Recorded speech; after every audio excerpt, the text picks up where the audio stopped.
Live from our 7 Tasmania studios, your nightly news with Rachel Williams begins now. Around 300 bus drivers in Hobart have walked off the job, with hundreds of services terminated until 7 o'clock tonight. It follows industrial action previously taken across the state as Metro sits tight on its current wage offer. The sound of support. Taking to the streets for a 6th time after over a month of industrial action. To let the government and Metro know that we're still here, that we're not going anywhere, and that their offer as a pay rise and their EA is not acceptable to the drivers. Union members walking off the job, forcing the cancellation of around 570 bus services from 3 o'clock this afternoon, choosing a quiet holiday to fight for better conditions and a pay rise above the 2% wage increase cap.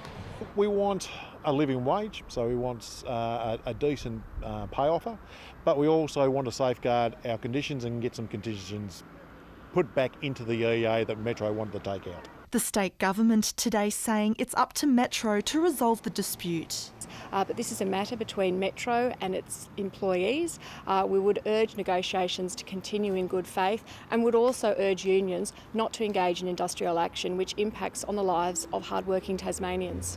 In a statement, Metro CEO Megan Moore says, "We stand by both our wage offer, which is reasonable and consistent with government policy, and our approach to bargaining in good faith."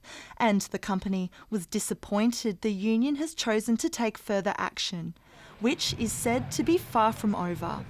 We expected it's going to be a long fight, and it's not going to get easy, and we're prepared for the long haul of it. Ruby COMMANE, 7 Tasmania News. Speaker Sue Hickey has spoken out against her party again, warning a planned health crisis summit in June is far too late. The Speaker and the AMA are pushing for a review within the next 2 weeks amid increased demand on our hospitals. People are going to die, and that is unacceptable on my watch as a member of the government. So I will be doing everything I possibly can to encourage the Minister and the whole of government to bring forward this meeting as fast as we possibly can. We know that there's increased pressure. We're seeing that all around the country, and we're responding to it by speaking with clinicians and delivering the funding that's required. In a statement, Health Minister Michael Ferguson says these talks have already started and the government is not waiting for the meeting to start working on solutions. Labor is under pressure over grant funding to Tasmanian councils. 3 mayors from the electorate of LYONS joined with the Liberals today to express concerns Labor won't honour federal grants for community infrastructure. The projects are worth $17 million for Break Day, Glamorgan Spring Bay and Sorell councils. We fought for a long time to get this funding.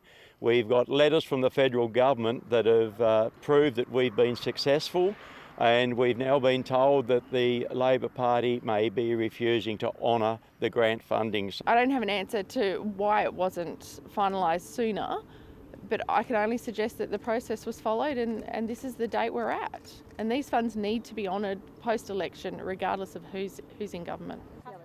In a statement, Labor's Julie Collins accused the Liberals of playing petty politics with taxpayers' money, and her party will have more to say about its plans for Tasmania in the coming weeks.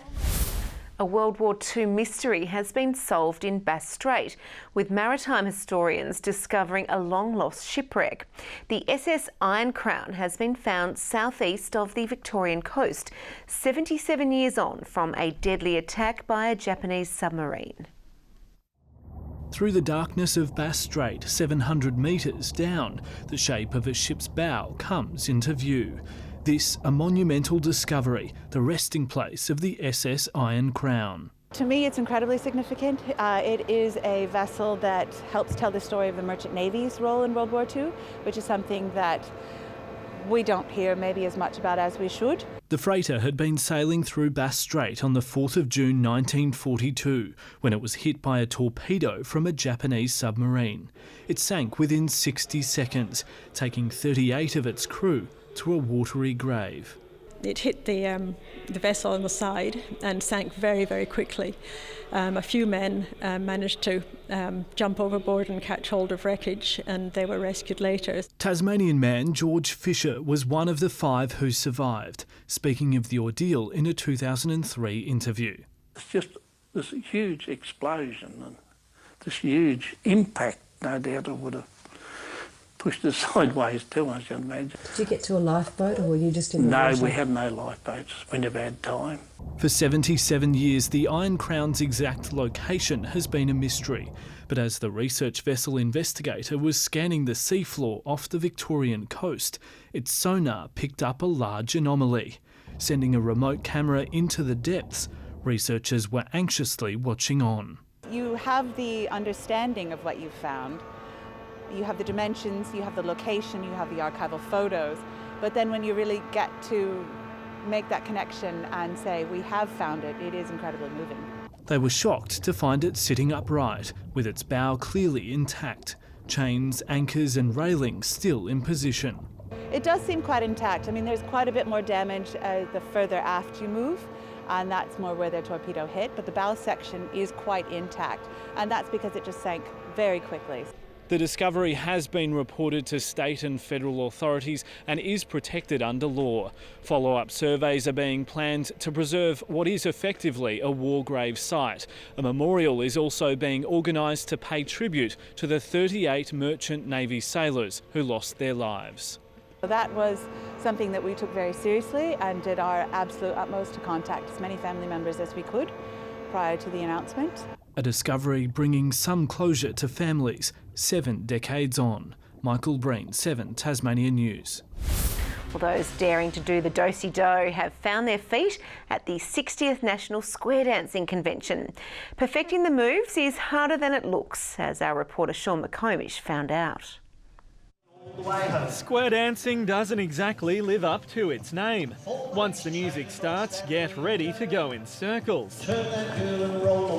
This is just a warm-up for 6 days of non-stop footwork at the 60th Annual Square Dancing Convention.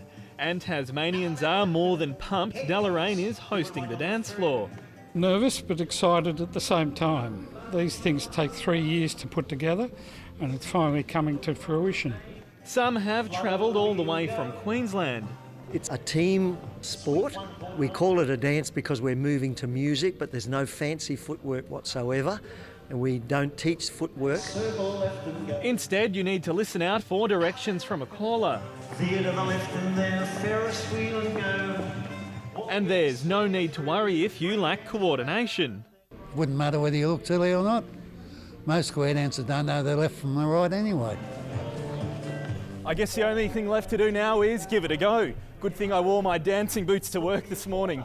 Swing through down that lane, always run right. On second thoughts, maybe I'll just stick to reporting. Sean McComish, 7 Tasmania News. Tasmanian tourism operators are turning to technology to entice visitors.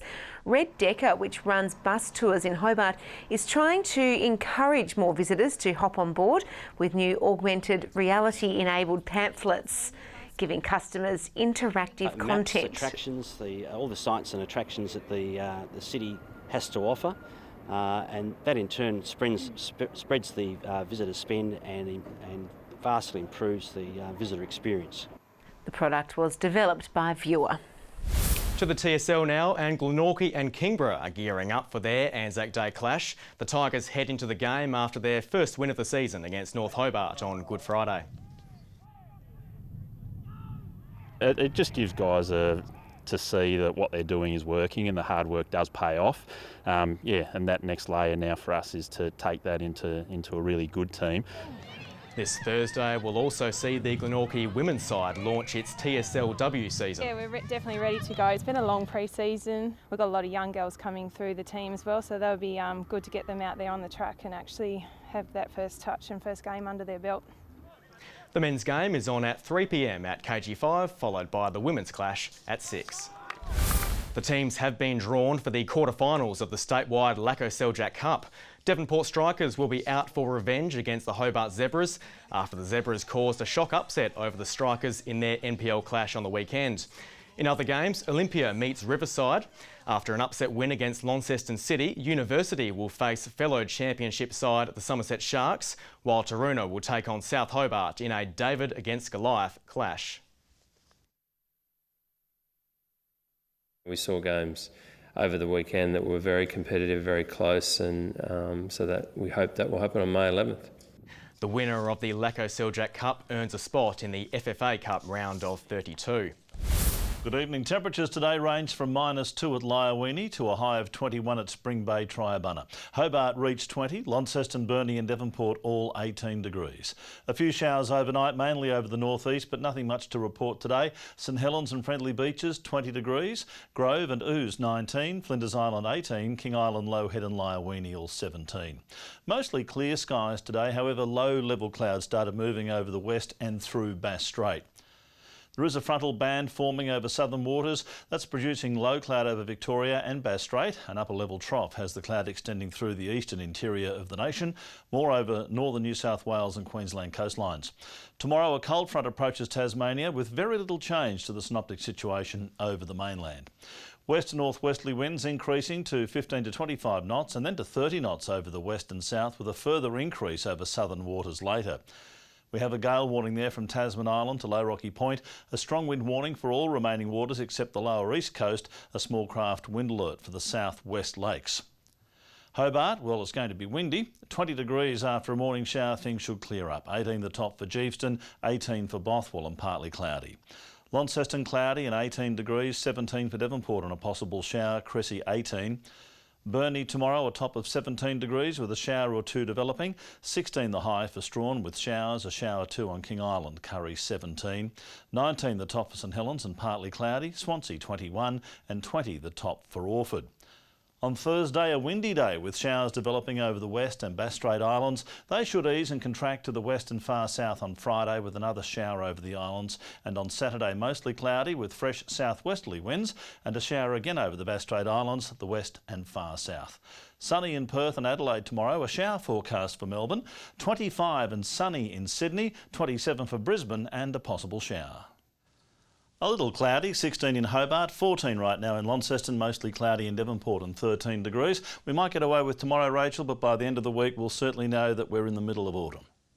Okay, thank you for that, Murph. Well, that's all your news for now. I'll be back a little later with updates, and Joe Palmer will be back with you tomorrow night at 6. Thanks for joining us.